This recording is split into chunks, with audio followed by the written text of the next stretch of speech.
Assalamu alaikum badi ngoli ngali kontongo kola ngali bismillah kabondi kibaro network al nal ma pamane bi arabalungo November karoti limuang ani woro 2025 nana ko ke ka kibaro le sambal nan kibaro talba moyla ex president Yaya Jammeh ha di kuma kan mi yalon kai wole fonum fo Amie Colley wala honorable Amie Colley fintita mitino mi yalon ko president Adama Barrow wole ke foni ala midda people sto kono ka jabiro ke president Yaya Jammeh la kuma kan mi yalon kai wolle sata ka fuko apareta kana ke fayno ka wala kala futu bang wo kuma kan wol mena ka wolle futandal la Yaya Jammeh kuma kan wol milfo Amie Colley la koto ila conversational telefono anim fanan ko mun yalon ko le fota ko nyin kono signaaje le diamuta anim fanan Adama Barrow ay la nyasi fami yalon ko ay wolila Amie Colley Yaya Jammeh diamta wo kolla kuma jama mi yalon ko ay wolle satala kuma kan wolto ay min foji a fodile albo moy la meduna o kacal kono ngalla moy ngakumol mul soto express den Yaya Jammeh bulo kola sinanga jibiro ka afta dile budun si molten dungi jay ngi nimbara medical la moy banko kono nim banko bantalal nal badi ma pamane la barka la moy ko nyima أعوذ بالله من الشيطان الرجيم بسم الله الرحمن الرحيم الحمد لله رب العالمين الحمد لله رب العالمين الحمد لله رب العالمين السلام عليكم ورحمة الله تعالى وبركاته. The entire APRC membership and the people of Fonyi Berefet, I think, the constituency of Kadikoli.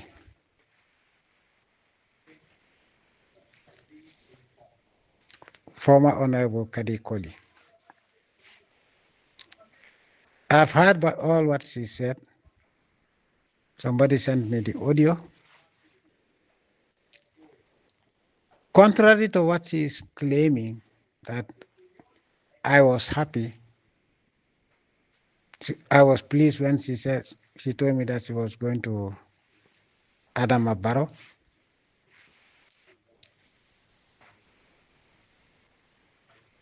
Yes, she told me she got my number from somewhere, and I asked her how she got my number. Because I did not talk to Amie Colley for almost 7 months.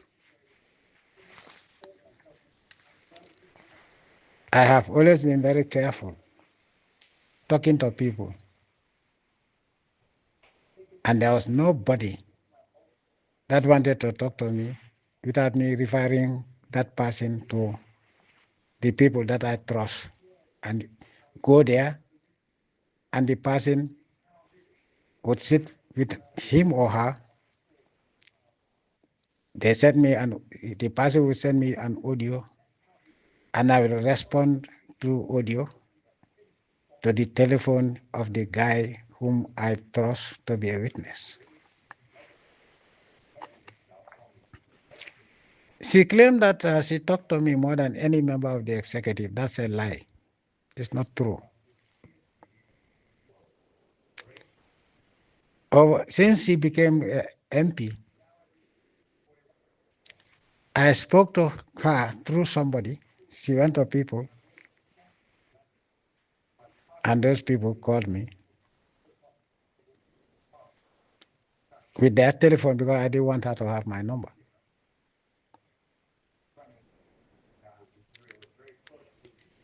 I spoke to her, if I'm not mistaken,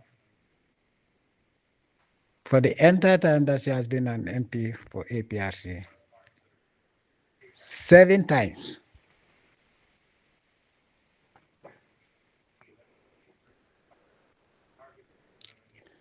Seven times. The first time, she went to Adama Bojang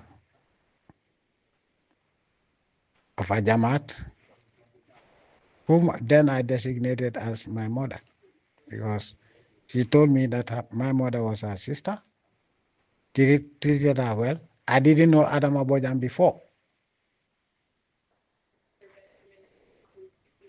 So when I started talking to Adama Bojang, then one day Adama Bojang told me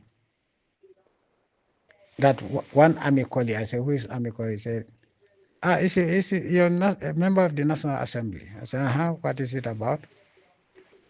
She told me that Adama Barrow has been sending people to her. She wants to meet her alone.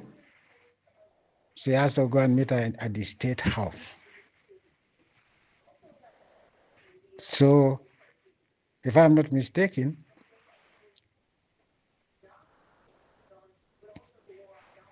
she wanted to know my opinion. What I told Adam Aboja was, why would, she's not the leader of the APRC team in the National Assembly. And so if Adam Barrow wants to talk to a parliamentarian, to the APRC members of National Assembly, he should direct he should talk to the entire, all the members of the National Assembly representing Fonyi. But why would he single her out? I told Adam Barrow, Astaghfirullah,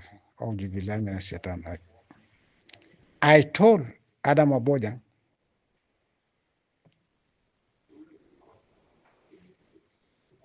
to make sure that, to advise, to warn this lady and let her call the APRC leaders in the National Assembly. Because she also told me that they also wanted to talk to her, so that they talk to me, so they want to go to her. I made it very clear, if Adama Barrow wants to talk to any member of the National Assembly representing the APRC, he should talk to all of them, or two of them or three of them can go. That is the men, not the woman.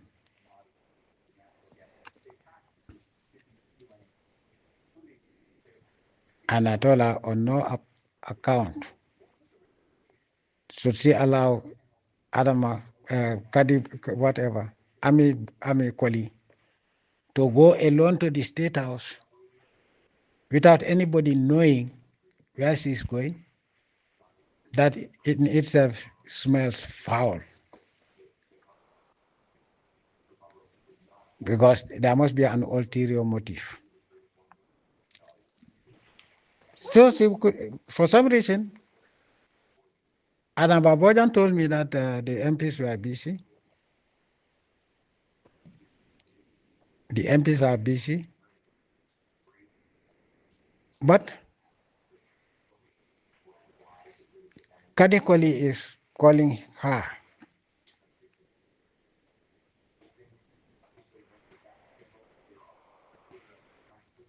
I told Adam Bojang to make an appointment with her the day I gave her the date and day when she should call Amie Colley to go to her, and I talked to her about everything.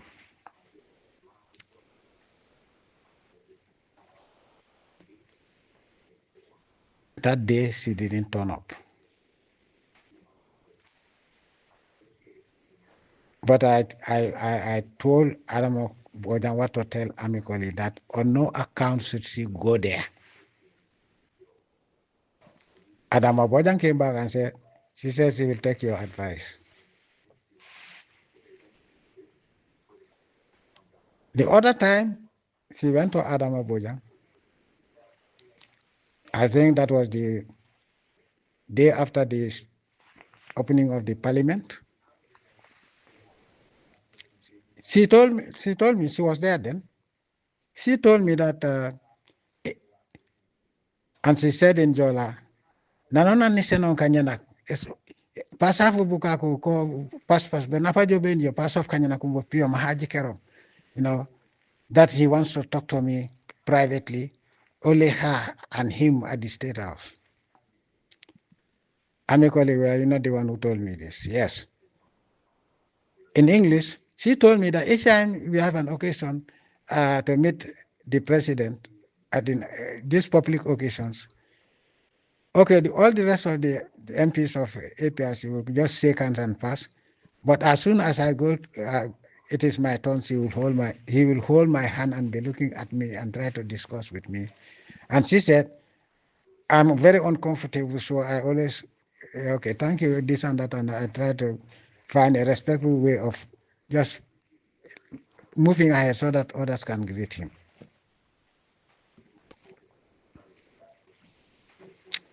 It was then that I told her, whatever is between you and Adam Abaro, I don't know. But if you didn't encourage him, he wouldn't have been doing what he's doing. So whatever you are telling me, I can see what you don't want to tell me.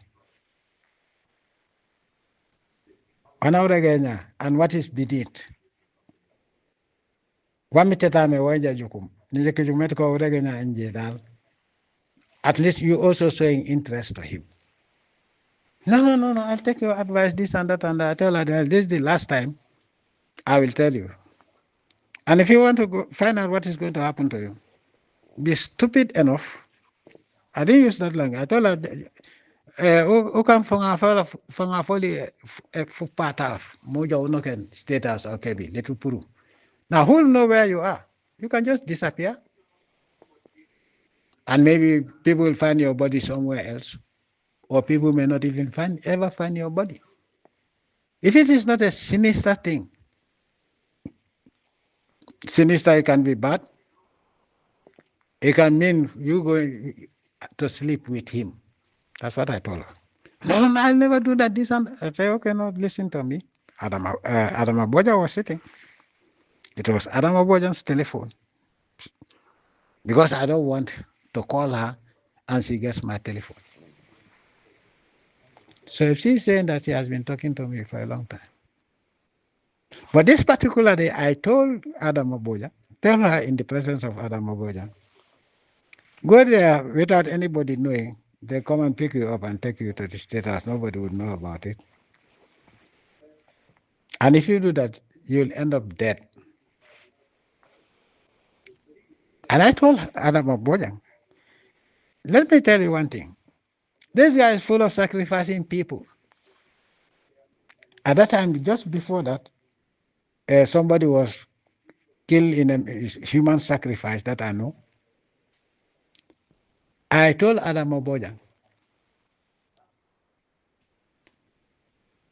this man is looking for a Jola man whose surname is Colley, a Jola man or woman. Now that maybe he was told by the Marab that it should be a woman, and that is why he's so fascinated, so obsessed with getting this lady at any cost. I told Adam Aboja, you are my witness. And if Adam Aboja doesn't come out and narrate what I'm saying, tell the people what has happened, I'll release an audio for Adam Aboja herself. She will regret it for the rest of her life. What happened? I told her, you will know. I won't tell you what's going to happen, but you'll see. I think a Marabu told them to sacrifice a Jola woman. In the absence of a Jola woman, then they can take a Jola man, but the surname should be Colley. Why Colley, I don't know. I know what Adam Obara is doing, what they have been doing, and they are doing still the same thing. That will not save them anyway. You work with the devil, Allah will never back you. The country is suffering. Exactly 3 days later, they sent me a video. A photograph of somebody who has died at the State House. And his surname is Colley. I called Adam Abojan I don't know, Boni Regi. Now how can I send her the video and the audio? And started crying. Whether crocodile tears, I don't know. But she cried. Tell me, hey, and do not like more. I told her, whatever I tell you, that is the way it is. Now, if she wants to go to Adama Barrow on her own, I don't care. You are my witness. When I advise somebody not to do something, and you do it, whatever you see is your own problem. They destroy somebody's son's life. I told her, it is not possible. I was at State House for 22 years. We have a maintenance team that does all the work. In the event that they cannot fix that type of work, they will call somebody, a private guy, who has the means and the tools to do that, and they work with him. I told her, on no occasion would somebody be working alone in any part of the State House who is not part of the maintenance team. So for them to say that this guy was working there and he died there until the body decomposed, they are lying. They sacrificed him. Now, after sacrificing him, somebody is working at the State House. He dies. With all the security that is there, nobody was supervising him. Would Gambians believe that? Even the most idiotic Gambian would not believe that. But now, they know that if they take the body out and throw it somewhere, people will identify that this was the guy who was working at the State House. That's why they allowed the body to decompose. But thank God, the boy himself informed his people that he has a contract at the State House. So when everybody was talking, and then that was the time she discovered a body that is completely decomposed. In that case, in the Gambia, I don't think we'll have the doctors that will be able to make a post-mortem to know exactly how this guy died, whether he was poisoned or whatever. The body has decomposed. If he was hit in the head or whatever they did to him to die. But they knew that if they took the body out when they killed him, people will see what has happened to his body, what happened to him until he died. So that's why they allowed the body to decompose almost beyond recognition. And Adama was shocked. And you know what and you come again and but I told her, whatever I tell you, you will see. I give my advice. And that was, I think, the third time I spoke to Adama Boja about Amie Colley. Unfortunately, she says she wouldn't. Each time she talks to the rest of the National Assembly to come there, they told her that they were very busy. And I think around that time they were very busy. So the meeting with them never took place. But I told her to warn them that if Adama Barrow calls, if he wants a male member of the National Assembly to go and talk to him in private, let all the members of the APRC National Assembly go to him. If he doesn't like it, let him go to hell. That's what I said. So that is 3 times. The other time I spoke to Amie Colley. That time I was the one who told this guy, my son, Molfa, to call this lady to come to Kanilai. There's something I wanted to tell her. Because there was something I saw That really made me pissed off, excuse my language. That made me very angry. The first time I saw it, I said, oh, maybe this is just a passing thing, but it became a habit.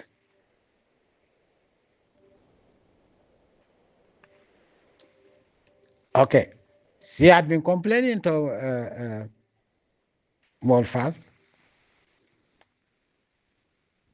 one, that everybody is trying to fight her.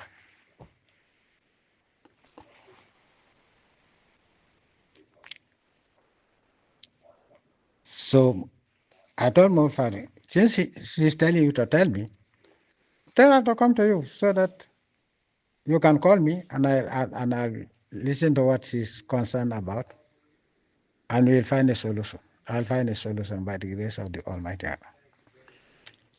She said that she doesn't know what's going on, but she doesn't understand. It's like everybody is fighting her.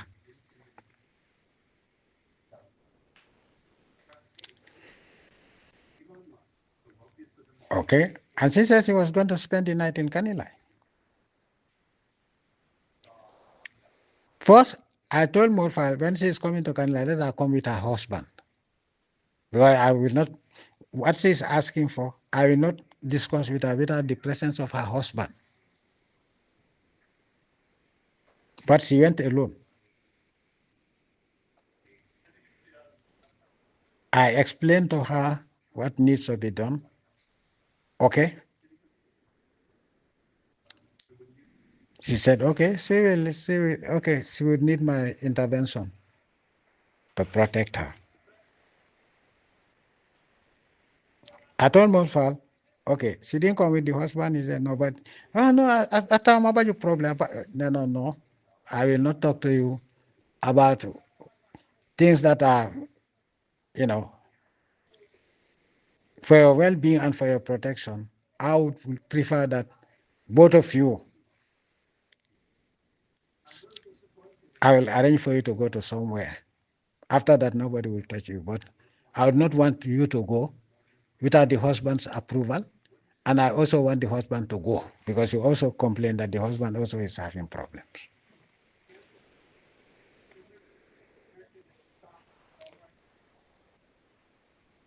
Then the husband also made an audio after that because Mozart said he explained to the husband everything. And the husband was very happy.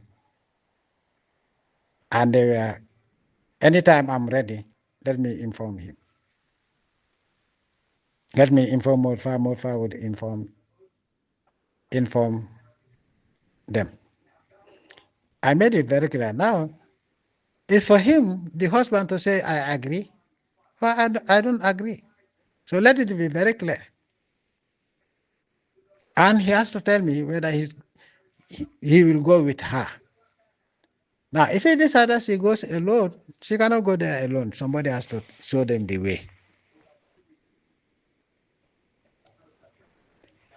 After that, it was silence. I didn't I didn't hear anything from them because they were supposed to say yes, and then I have to make an appointment for them. Yes.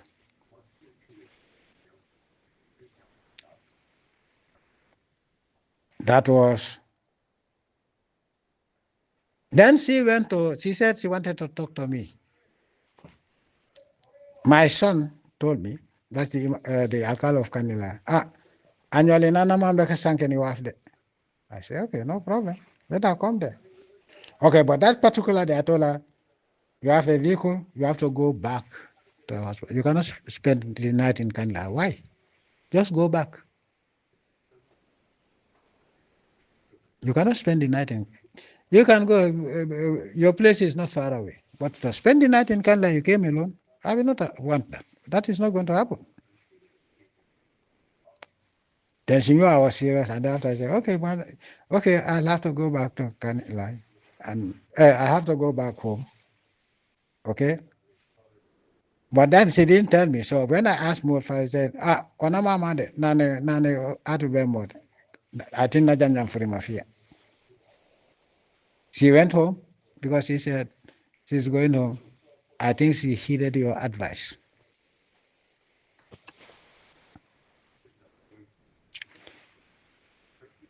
The last thing at Kanilai, my last talking to her, remember that it was 3 times Adama Bojang. Now 2 times Molfa, that makes it 5. And I will tell you what she said. You sing, and Molfa was also there. I told Molfa, you have to sit and hear everything that's going on. And if somebody says, no, I want to talk to you alone, I will tell her, but you trusted Molfa to tell him that you want to talk to me. And now you don't want to talk to me whilst Molfa is present, then you can pack and go. I used to tell my son, if anybody says he wants to talk to me, you have to be there to listen for tomorrow's sake. If he doesn't want that, tell the person to go home. You don't even need to tell me. I'm not going to be diplomatic about this. He trusted you to say, okay, if I go to Molfa, I'll talk to the president. Now, what he wants to tell me, he doesn't want you to hear. Tell her to go and go to hell and try to connect from there. But I'm not going to do it. So Molfa knows that what I mean. When I say something, he knows that I mean business. Then she came, and I told Molfa, as usual, the same rule. No waiver of the rules. Amie Colley, what did you tell me? But before you came, I knew about what it was that you wanted to tell me. Because I knew what was going on. Okay? Before, you didn't know that I was aware of all what is going on. But I knew. Hey, uncle. In fact, I told you to call me daddy. He said, now you prefer uncle. I said, okay. Hey, uncle. Yes. Now, what I want to tell you is, I want to visit you. It's very urgent. And I said, what? Yeah, I have to come and see you. I told her, you, a woman, coming to Equatorial Guinea to see me, for what? No, I miss you. I can go anywhere, I told her, okay, 2 things. I know that if anybody comes here, if you go back to Gambia, they can arrest you because this is a lawless, satanic, okay? A lawless, satanic regime that has violated all the constitution, every provision, decent provision in the constitution. They have violated it with impunity. They will arrest you because they know that you cannot come here without a visa. And when they see the visa is Equatorial Guinea, you'll be in trouble. No, I will not be in trouble. I know I travel anywhere where I want. I say, okay.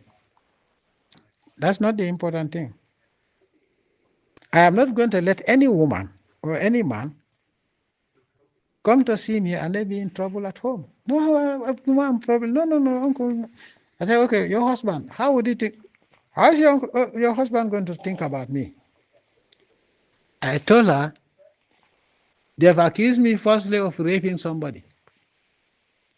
Now, if you come, they're not accusing me of rape, but they accuse you of sleeping with me. I have had enough of it. I don't want any woman to visit me here. I've made it very clear. Fatmata Jahumpa all tried to come here, and I made it very clear. I'm not going to allow anybody to come here, a woman. And the good thing about here is that anybody who wants to see me, if I don't give approval, they will not let you come in. Because here, everybody comes with a visa. So, if somebody goes to their embassy anywhere, seeking a visa, they will tell me that this person wants to come to you. And with the photograph of the person. And I tell her, hell no, I don't know her or him. So I told you, you cannot, I will not.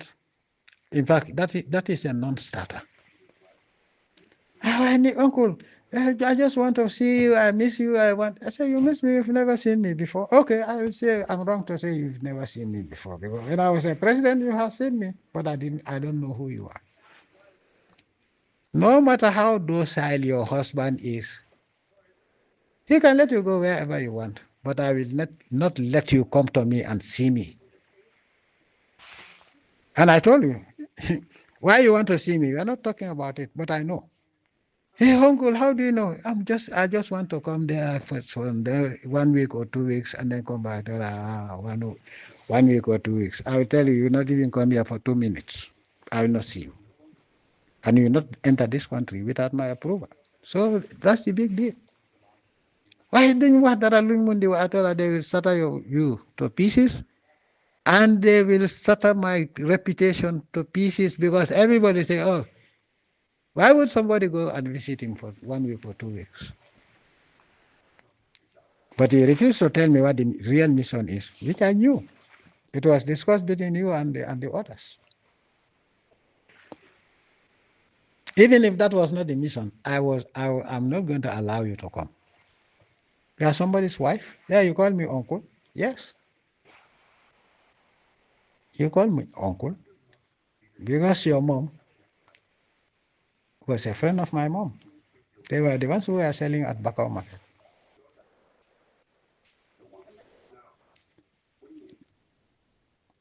Okay, so that is five. He said, I talk to you more than anybody else, just to prove to the people that you are not telling the truth. That was 5 times. That was the 5th time. So I told you, no, I'm not going to do that. Did you talk to me again? I didn't talk to you because I have nothing to talk to you about, because I know what your mission is. It's a very evil mission. And if it is not evil,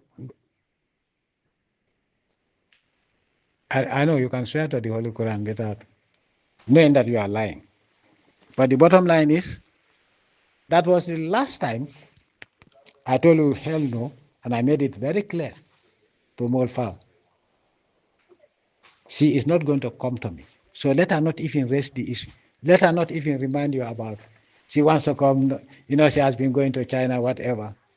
I said, this is not China. I am not also Xi Jinping of China. I don't want to see her here. And if she applies, or she comes to the airport, I'm going to tell her to send her back. Because they will come and find, somebody here wants to see you. I'll tell them, I don't want to see her. Yes. So that is the 5th time. The 6th time, after 7 months, you called me on my number. And I couldn't know who it was because you are not part of the list of, you have never spoken to you directly. So how in the hell did you get my number? You laughed. Why, uncle, I got it. I said, who gave you the number? Can you deny that? Oh, no. You see, remember I told you I wanted to come and see you and you refused this and that. You wanted to help me with these things about me and my husband, some sort of protection. I told you, what did I tell you? How the hell did you get my number? And I want to know who gave you the number. But if you don't tell me, I will know who gave you the number. It was at Marakisa. I know the guy who gave you the number. And I told her, I think you know me better than that. I don't need to call the name, but you know who it is. And how he gave it to you, I will tell you. Hey, I told her how she got the number, how the person gave her the number. Hey, uncle, how do you know that? I said, ask Matar.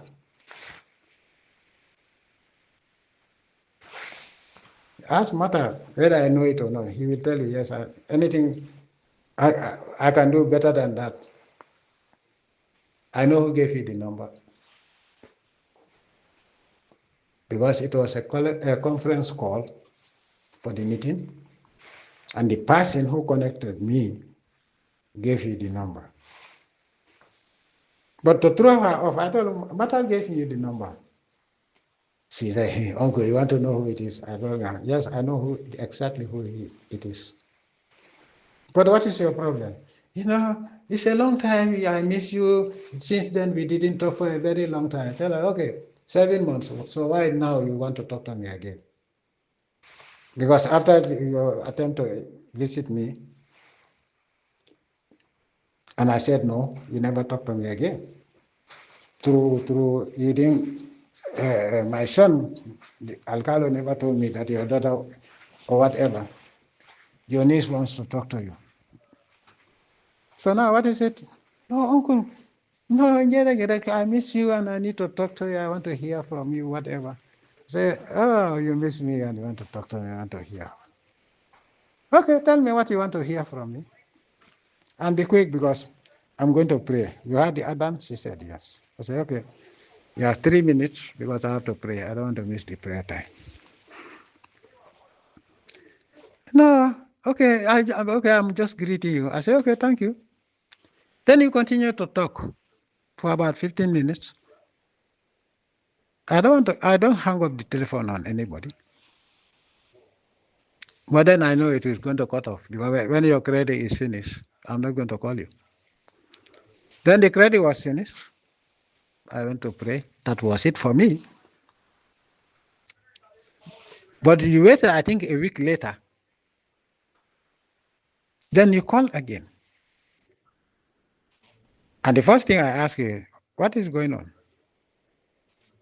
Why, we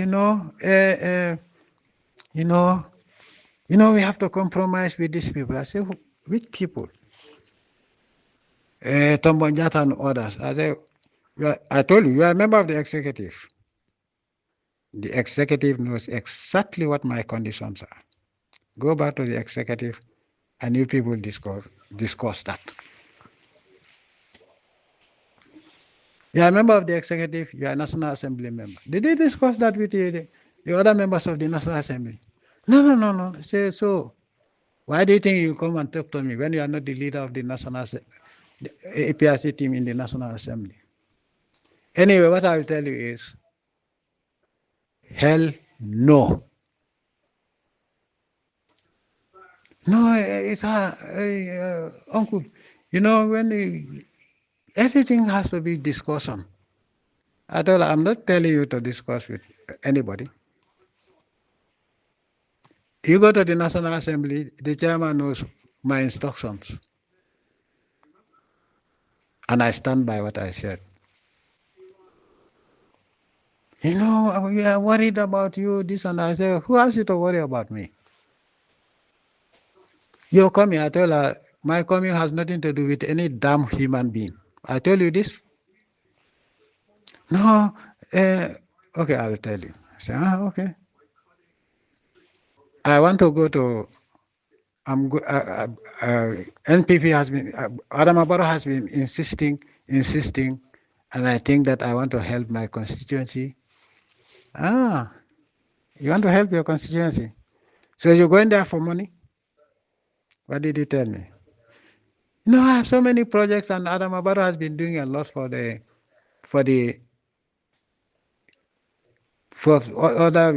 where they won, and those projects I don't want to miss for my people. I told her, you go and discuss with your people. Discuss with your people. I'm not the one who voted for you. You go back to your people and discuss with them. If they agree with what we are saying, then it's your people who voted you in who are in agreement with you. But not me. She told me no, because I think working with Adam Abaro,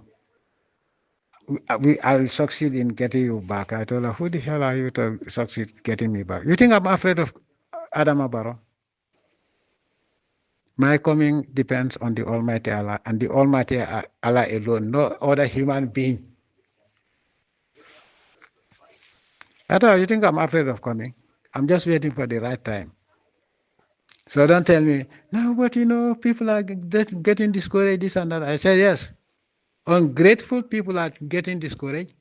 people who don't believe in God. But let me tell you one thing, not you, not anybody. Not Adam Abaro can prevent me from coming to the Gambia, my country, my motherland, and no other foreign power can stop me.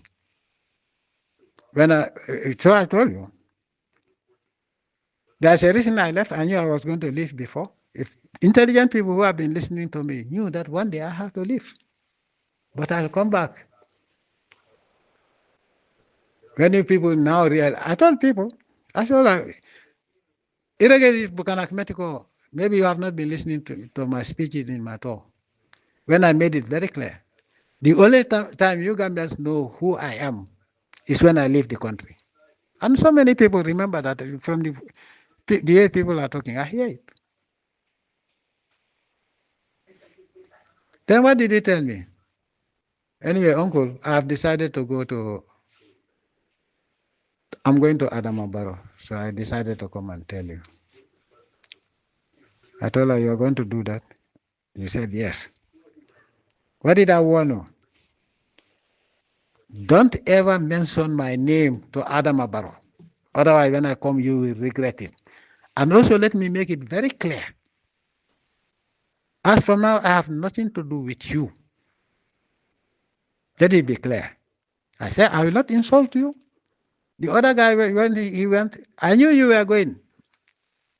But because there was a backlash, and you stayed cool, so I said, okay, let me weather the storm out. And you asked me what that means. I said, yeah. Fala Lonko said, no, moko etenkunjan jo apo tip. Didn't I tell you this? But as from today, you have nothing to do with me. Don't call me uncle, don't call me anything. And don't even dream of talking to me. I told her, even when I come back to the Gambia, you're not coming back to my party. You stick there. And what is going to happen to those people will happen to you because you are with them. So you told me you have gone. So what's the point of telling me? You said, in fact, I didn't need to know that you are going. So for you to sit there and say that I was happy when you went, when you told me that you are going to Adamabaro. This is what I told you, folks. I will not. Your people agree with me. You said yes. Your people agree with you. But I told you, your people agree with you. It's not my problem. They voted you in. But as far as I'm concerned, I have nothing to do with you.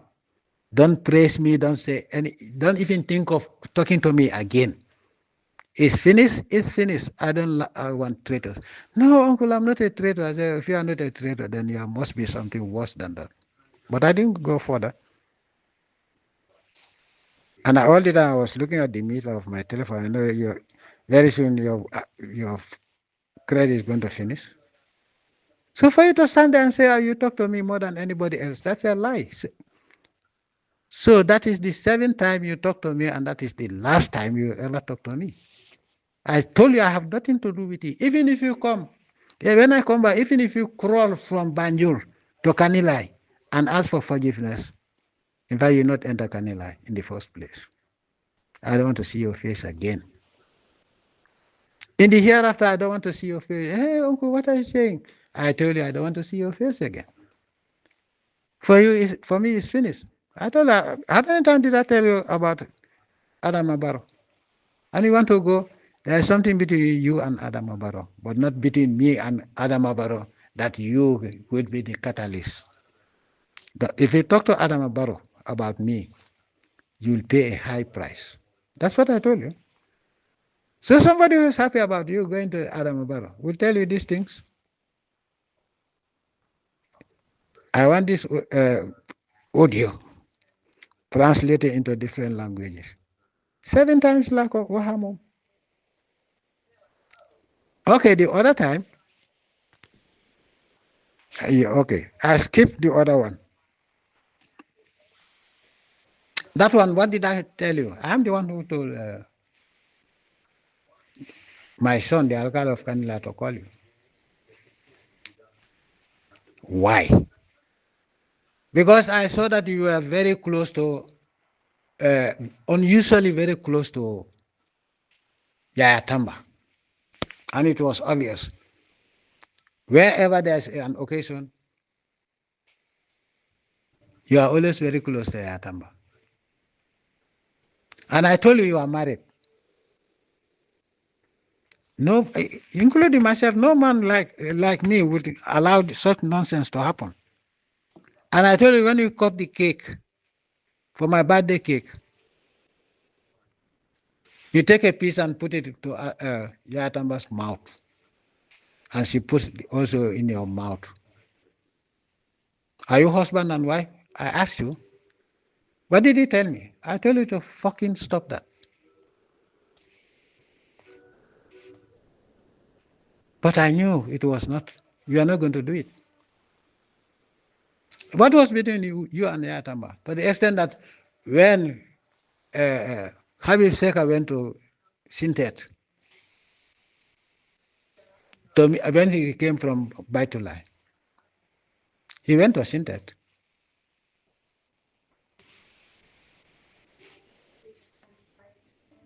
And one of the meetings also, you were the only woman there talking on behalf of those who voted for you, trying to appeal for reconciliation. But why is it that each time there's a celebration and there's a cake, it is you and Yaya Tamba who cut the cake? And I told you that is unacceptable. I don't know what type of husband you have who will accept that nonsense. People look at you. You don't cut a cake and then you put into the mouth of another male, and the male puts his paws into your mouth. That's what I told you. You said you are going to stop it. Hey, uncle, yes, you are right, you are right. I say, I don't know what type of husband you have. But maybe the husband is afraid of you, because a husband who is a man will tell you, if you do that next time, I'll break your jaws. I told her, if it were me, I'll break your jaws into pieces. Is he your husband? And I told her, you destroy your reputation, because nobody would trust you. He's not your husband, he's not your brother. And it's not his birthday, it's my birthday. Why don't you damn just share the cake as it is? Why can't say and the cake? And it is now become a routine. Wherever there's a meeting, I don't have been observing you. Wherever there's a meeting, you sit next to Yaya Tamba. Why? If your husband will not ask you, I, as your uncle, I'll ask you and tell you that this is rubbish. And you are spoiling your reputation. But maybe Allah is exposing who the hell you are. Despite you tell me that, oh, your husband knows that you don't play. How would your husband know? But I ask you, what is it about Yaya Tamba? You are not even the deputy chair. Even if you are the deputy chair, you have no business to cut the cake and you put it into his mouth, and he takes his paw and puts the cake into your mouth. That was the last time we spoke, until you called me this. I think it was during the month of Ramadan, I think. So let me also make it clear. You are expelled from the party, APRC. And since your people, you told me that they are in agreement with you, only to realize that they are not in agreement with you, they can sue you, they can sue go to the court or go to the IEC and tell them that you cannot occupy their seat. Okay, there's a loophole that people don't know. I know the laws of the Gambia. I know what is written and what is not written. Now, in the event that you want to sit on that seat and they don't want it, they should take a lawyer and take the matter to the courts, that you voted for her, they voted for you, and you decided to betray. You cannot use their vote to be a member of the parliament. And if they go to the High Court, the High Court is going to uphold that decision. So that will force them to call for a by-election. Because they told me that during those days, if you leave, the IC would call a by-election. They told me that that clause has been removed from there.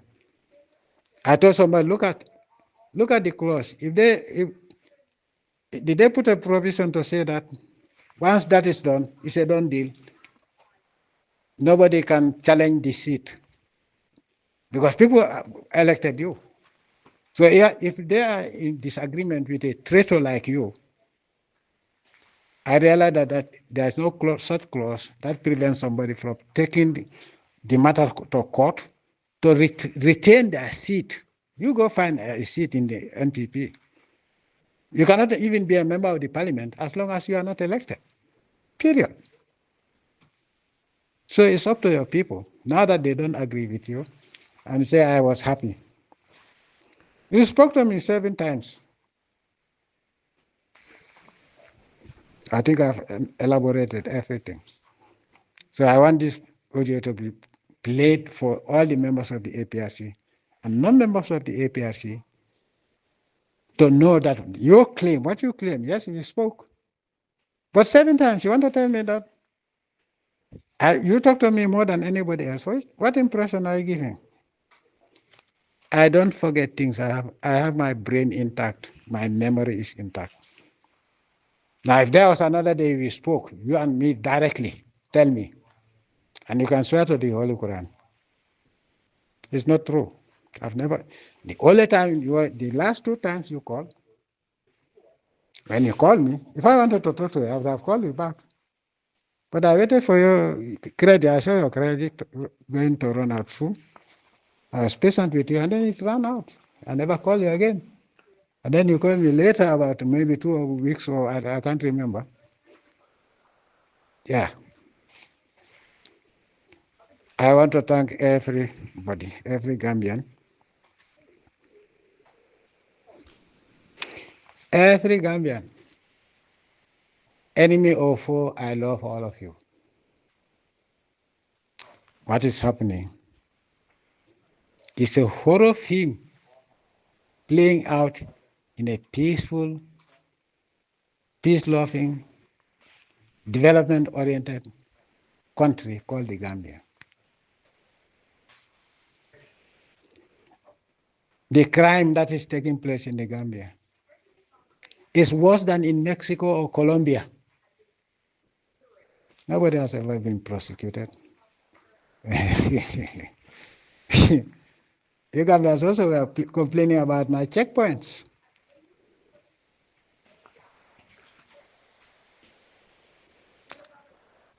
When the law killed those people that killed people, and they were executed, what did he tell me? He's a killer, he's this and that and that.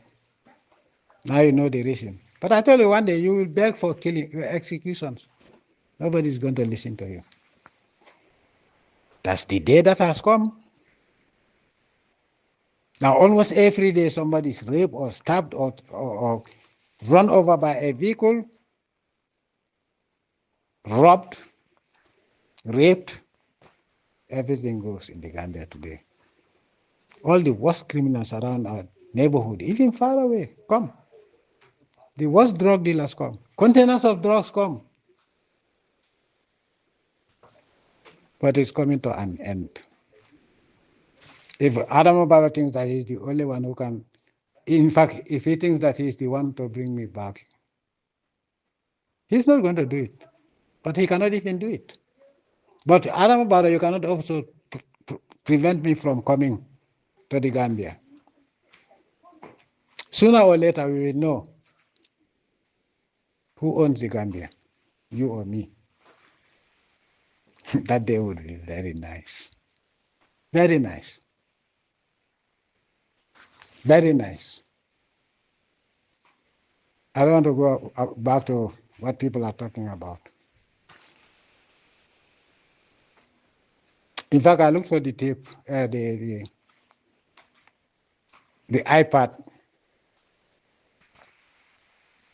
No, it's a tablet where I put everything about the oil and gas and some other thing that I don't want to tell you. Those are not the only resources we have. but I will get them back peacefully or by force, because this is robbery. And you people who sold our country, be ready. They say I'm not coming. Let's see who's going to run.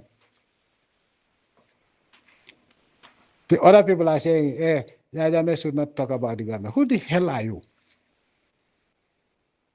You wait for me. When I come, you be at the airport and tell me, Jammeh, you cannot come down. And let me, I don't want to say anything bad. I'm waiting for that day. You all wait for me, okay? You all wait for me. That is where I conclude my.